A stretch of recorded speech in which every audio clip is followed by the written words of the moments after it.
I'm gonna tell you what the courts don't want you to know, and the news won't do the work to tell you, because I think it's in the best interest of the community and the taxpayers who fund the system. By now you've all heard that Morgan Geyser, I call her Slender Woman, made an escape over the weekend. She cut off her ankle monitor while at the group home that the courts released her to earlier this year and made a break for it. You can watch my last video if you need more information on that whole situation. Earlier this year, when she was granted conditional release, the courts sealed any and all information from the public about the group home that she was going to be released to, citing that it was basically in the best interest of everyone but the community to do so.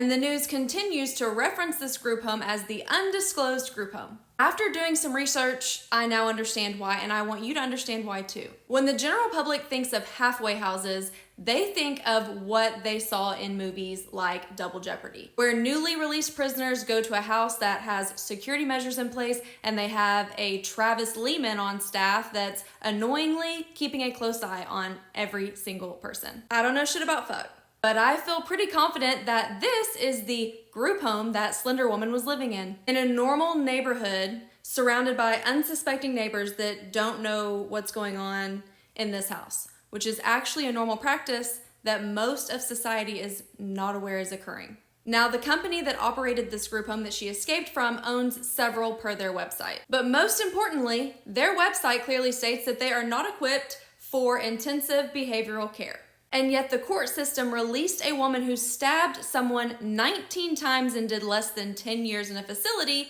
to this group home. Let's take a quick tour of the inside of this house.